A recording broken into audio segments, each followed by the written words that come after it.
Rồi.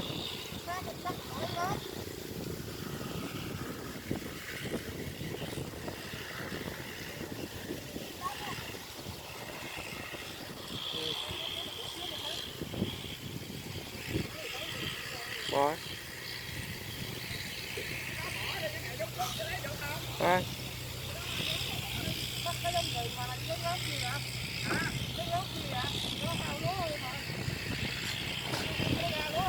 Rồi.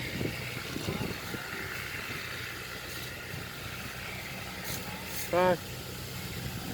Rồi.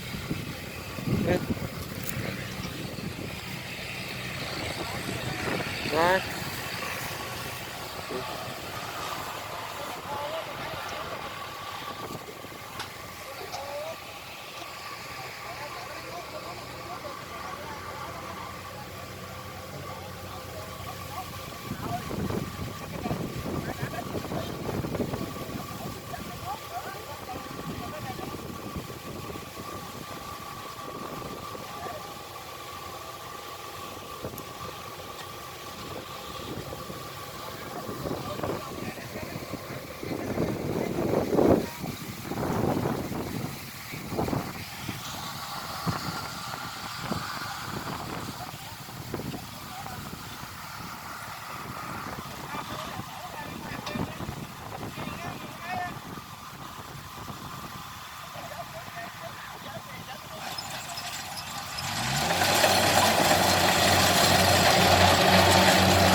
bắt.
Thấy là chọc lại được nhiêu bao? 205, 200.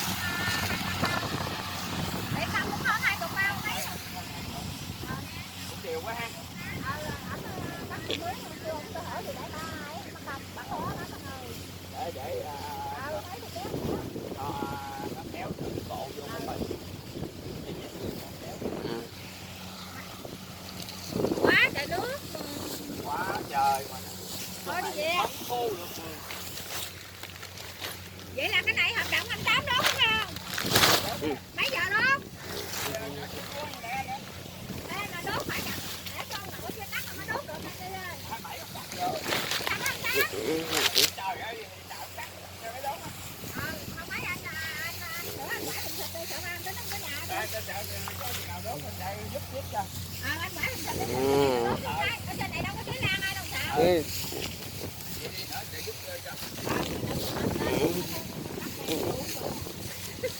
Dạ ông Đậm không biết chừng nào ông cắt nữa. Cần hả? Cần cũng 27 nè em ơi. Vậy ta cắt hết là mình đốt nữa mà.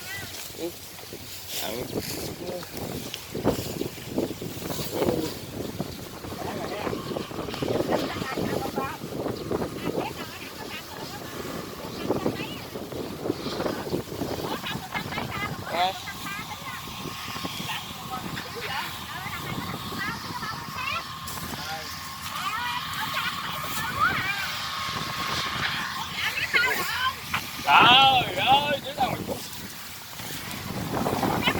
Ê.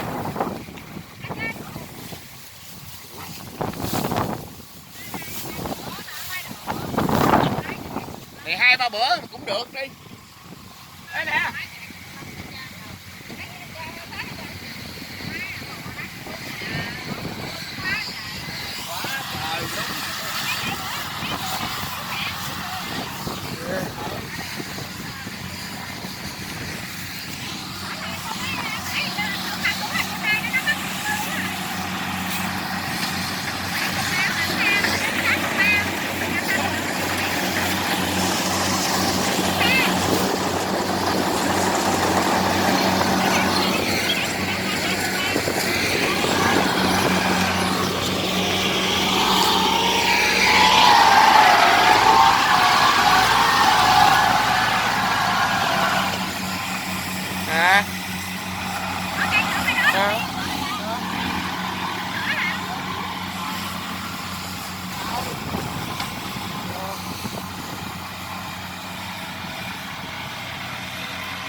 Dép như vậy đâu.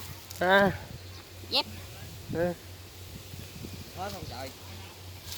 Có nhiều bao đâu. Có khuôn của em có nhiều đâu. Có 4. À. Ừ. À. Anh kia là ông ngoài kia là của cái ông kia. Ừ.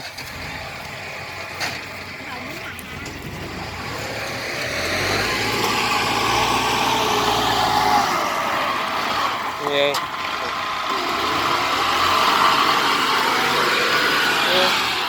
Đi. Rửa giò đi. Không. Ừ, rửa giò đi. Ông nước uống cà phê vậy không? Đưa phết đây làm cho uống. Phê đi, làm cho. Cái khuôn trong này của em. Của em 4,5 đó là cái khuôn ra mày của em, còn ngoài kia chút của anh kia là của ông. Không có kéo vô đây nữa phải không? Không biết ông kéo đâu chạy ổng đi. Không có vô đây nữa phải không? Hả? Không biết ổng xin nó mới xin qua bên